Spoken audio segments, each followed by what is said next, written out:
ओम शांति।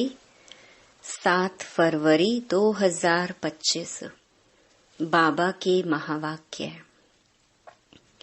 मीठे बच्चे, तुम्हें चलते फिरते याद में रहने का अभ्यास करना है।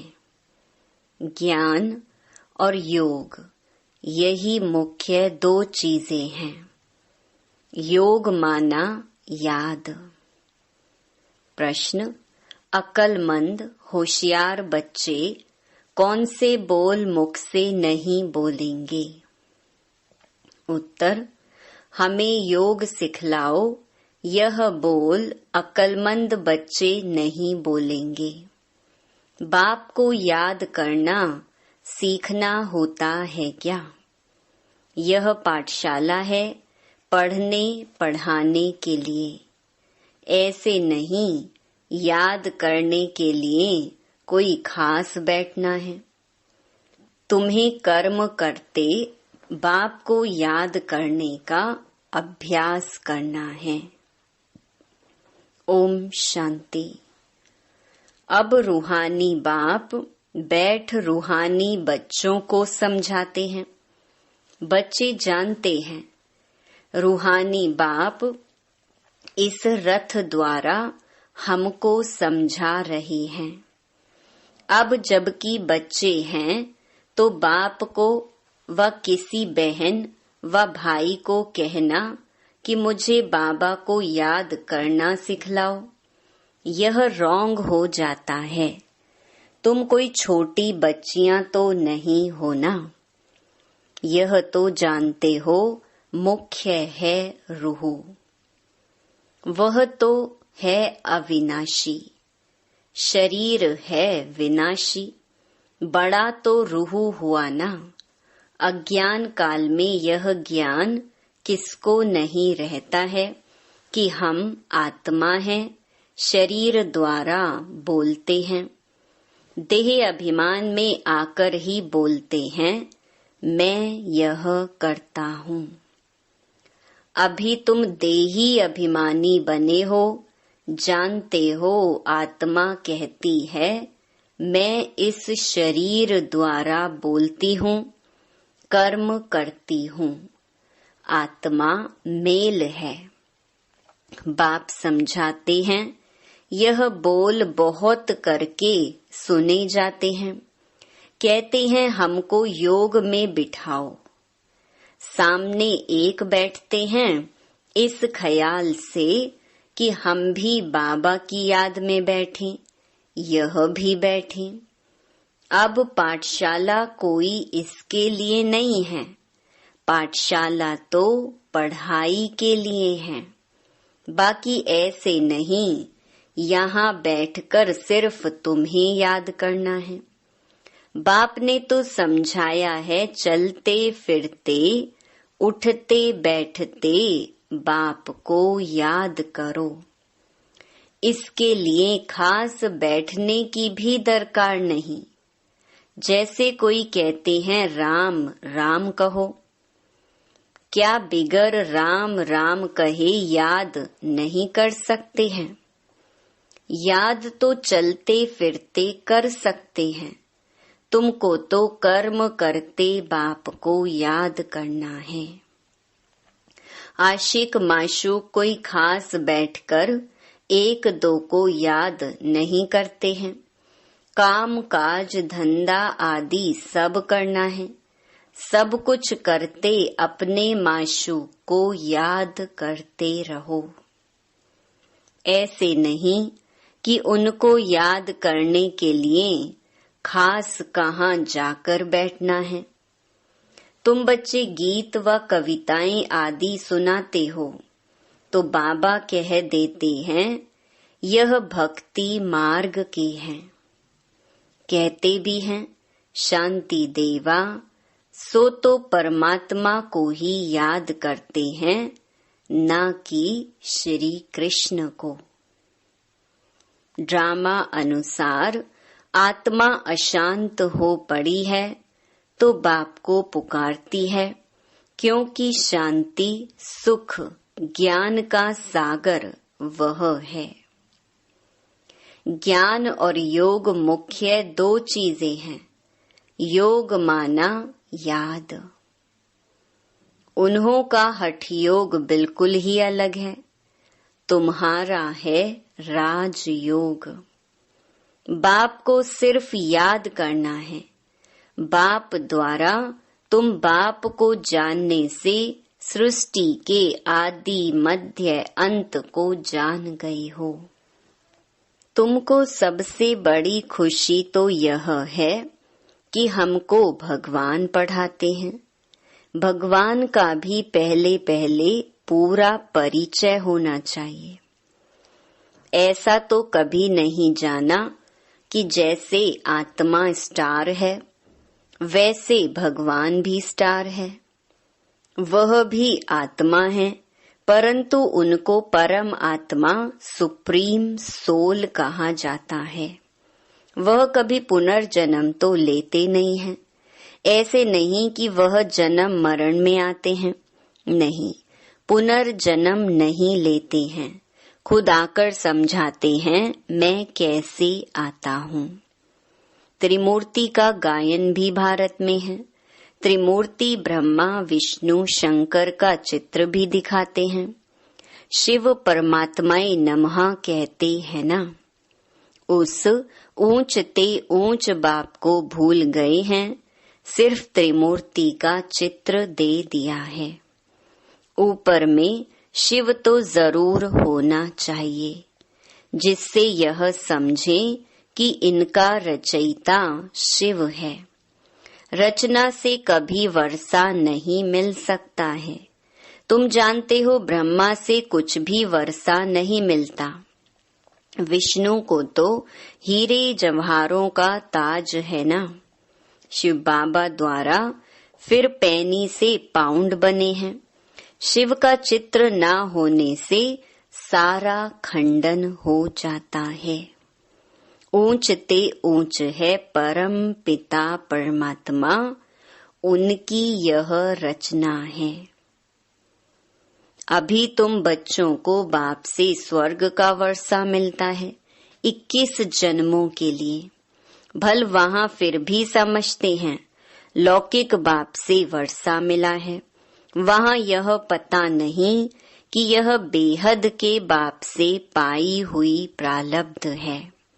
यह तुमको अभी पता है।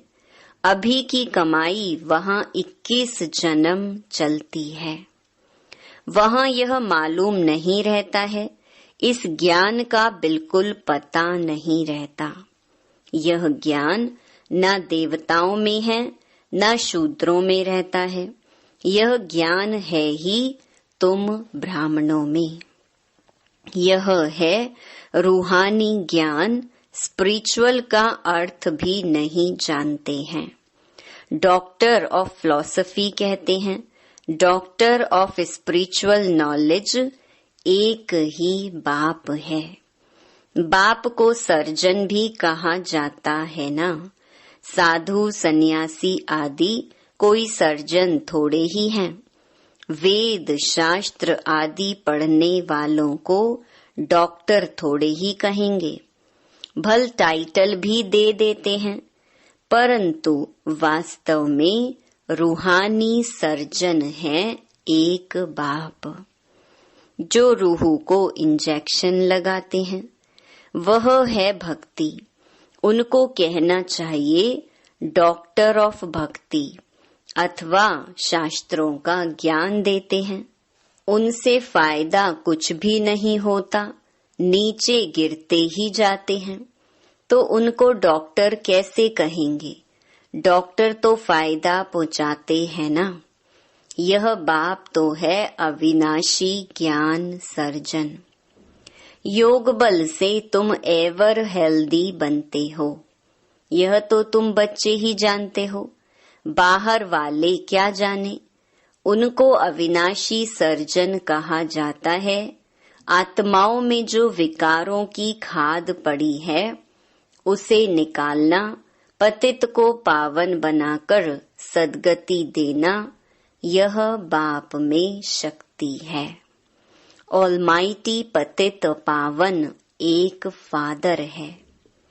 ऑलमाइटी कोई मनुष्य को नहीं कह सकते हैं, तो बाप कौन सी शक्ति दिखाते हैं? सर्व को अपनी शक्ति से सद्गति दे देते हैं। उनको कहेंगे doctor of spiritual knowledge, doctor of philosophy. यह तो ढेर के ढेर मनुष्य हैं, स्पिरिचुअल डॉक्टर एक है। तो अब बाप कहते हैं अपने को आत्मा समझ मुझ बाप को याद करो और पवित्र बनो। मैं आया ही हूँ पवित्र दुनिया स्थापन करने। फिर तुम पतित क्यों बनते हो? पावन बनो, पतित मत बनो। सभी आत्माओं को बाप का डायरेक्शन है, गृहस्थ व्यवहार में रहते कमल फूल समान पवित्र रहो। बाल ब्रह्मचारी बनो तो फिर पवित्र दुनिया के मालिक बन जाएंगे। इतने जन्म जो पाप किए हैं, अब मुझे याद करने से पाप भस्म हो जाएंगे। मूल वतन में पवित्र आत्माएं ही रहती हैं, पतित कोई जा नहीं सकते हैं। बुद्धि में यह तो याद रखना ही है, बाबा हमको पढ़ाते हैं। स्टूडेंट ऐसे कहेंगे क्या कि हमको टीचर की याद सिखलाओ? याद सिखलाने की क्या दरकार है? यहाँ संदली पर कोई ना बैठे तो भी हर्जा नहीं है। अपने बाप को याद करना है। तुम सारा दिन धंधे धोरी आदि में रहते हो तो भूल जाते हो, इसीलिए यहाँ बिठाया जाता है। यह 10-15 मिनट भी याद करें। तुम बच्चों को तो काम काज करते याद में रहने की आदत डालनी है। आधा कल्प बाद माशूक मिलता है। अब कहते हैं मुझे याद करो, तो तुम्हारी आत्मा से खाद निकल जाएगी और तुम विश्व के मालिक बन जाएंगे। तो क्यों नहीं याद करना चाहिए? स्त्री का जब हथियाला बांधते हैं तो उनको कहते हैं पति तुम्हारा, गुरु ईश्वर सब कुछ है, परंतु वह तो फिर भी मित्र संबंधी गुरु आदि बहुतों को याद करती है।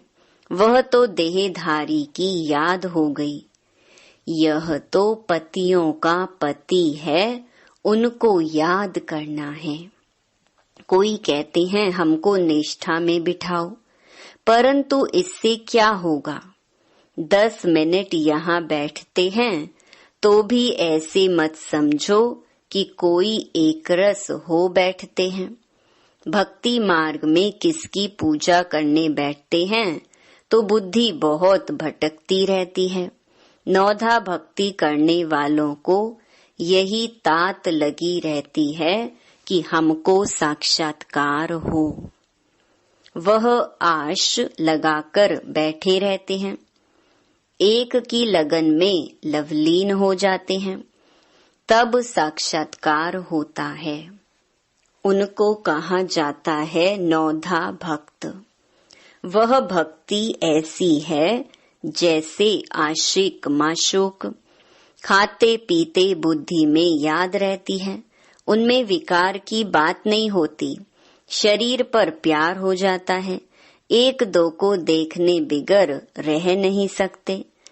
अब तुम बच्चों को बाप ने समझाया है, मुझे याद करने से तुम्हारे विकर्म विनाश होंगे। कैसे तुमने 84 जन्म लिए हैं, बीज को याद करने से सारा झाड़ याद आ जाता है। यह वैरायटी धर्मों का झाड़ है ना।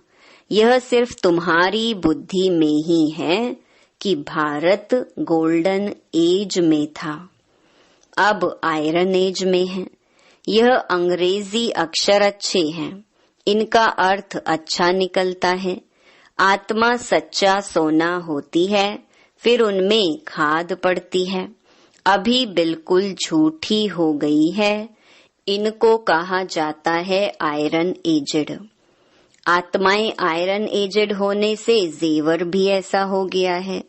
अभी बाप कहते हैं मैं पतित पावन हूँ, मामेकम याद करो। तुम मुझे बुलाते हो, हे पतित पावन आओ। मैं कल्प कल्प आकर तुमको यह युक्ति बतलाता हूँ। मन मना भव मध्याजी भव, अर्थात स्वर्ग के मालिक बनो। कोई कहते हैं हमको योग में बहुत मजा आता है, ज्ञान में इतना मजा नहीं। बस योग करके यह भागेंगे, योग ही अच्छा लगता है। कहते हैं हमको तो शांति चाहिए। अच्छा, बाप को तो कहाँ भी बैठ याद करो। याद करते करते तुम शांति धाम में चले जाएंगे। इसमें योग सिखलाने की बात ही नहीं है। बाप को याद करना है। ऐसे बहुत हैं जो सेंटर्स पर जाकर आधा पौना घंटा बैठते हैं, कहते हैं हमको निष्ठा कराओ, या तो कहेंगे बाबा ने प्रोग्राम दिया है निष्ठा का। यहाँ बाबा कहते हैं चलते फिरते याद में रहो। ना से तो बैठना अच्छा है, बाबा मना नहीं करते हैं, भल सारी रात बैठो, परंतु ऐसी आदत थोड़ी ही डालनी है कि बस रात को ही याद करना है। आदत यह डालनी है कि काम काज करते याद करना है। इसमें बड़ी मेहनत है। बुद्धि घड़ी घड़ी और तरफ भाग जाती है।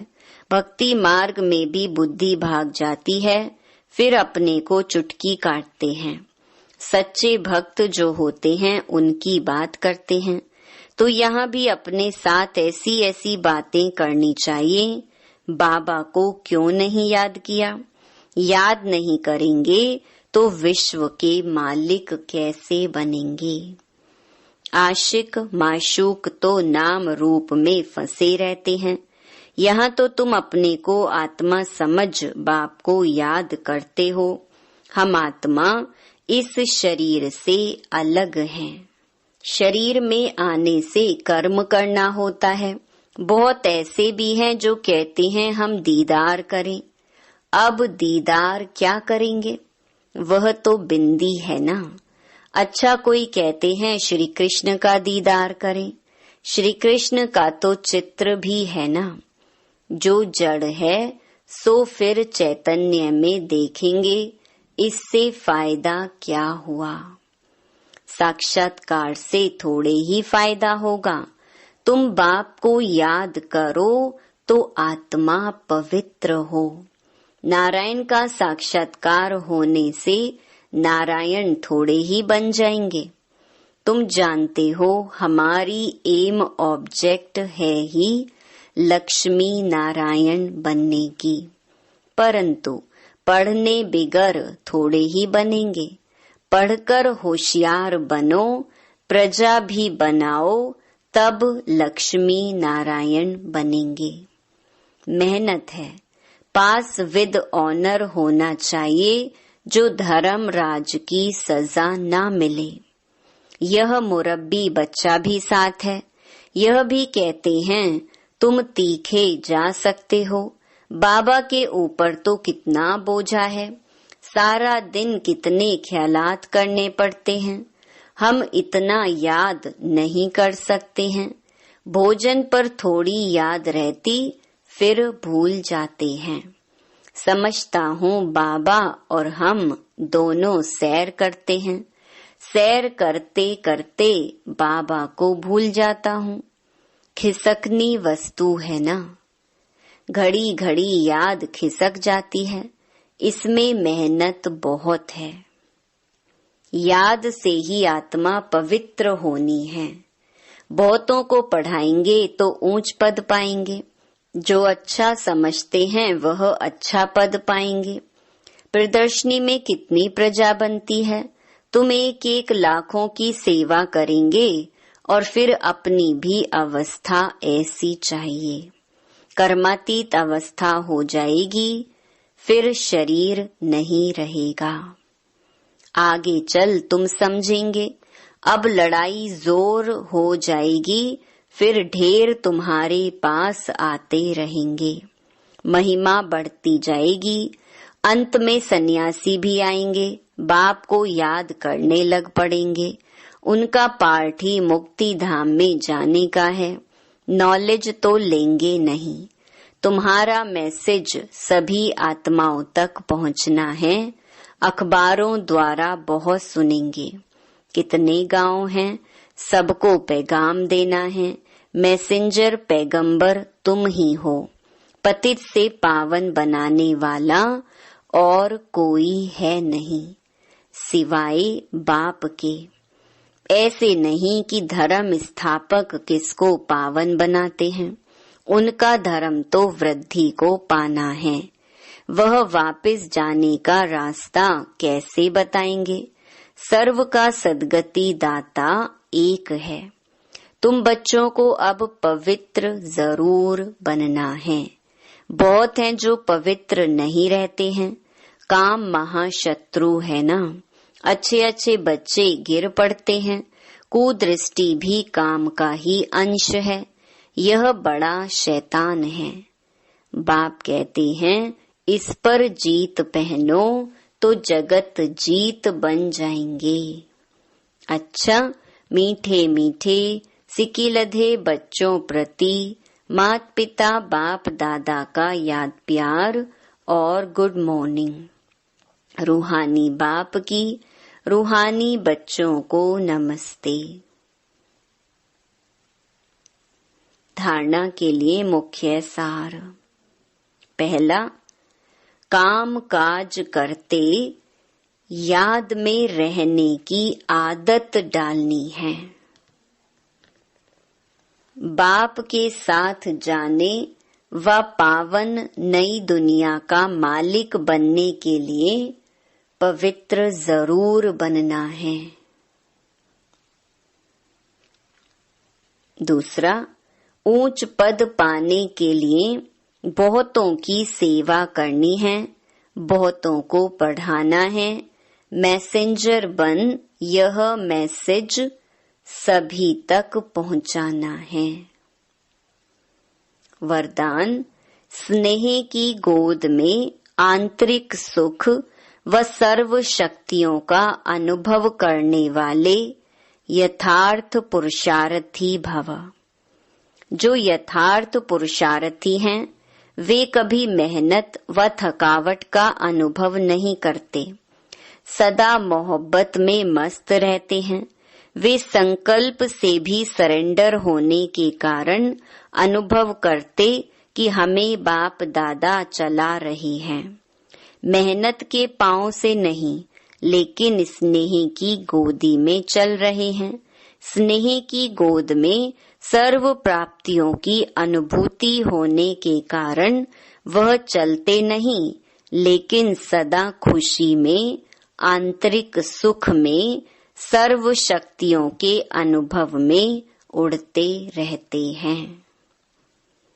स्लोगन, निश्चय रूपी फाउंडेशन पक्का है तो श्रेष्ठ जीवन का अनुभव स्वतः होता है। अव्यक्त इशारे, अनेकता में एकता तो प्रैक्टिकल में अनेक देश, अनेक भाषाएं, अनेक रूप रंग, लेकिन अनेकता में भी सबके दिल में एकता है ना, क्योंकि दिल में एक बाप है। एक श्रीमत पर चलने वाले हो, अनेक भाषाओं में होते हुए भी मन का गीत, मन की भाषा एक है। अच्छा, ओम शांति।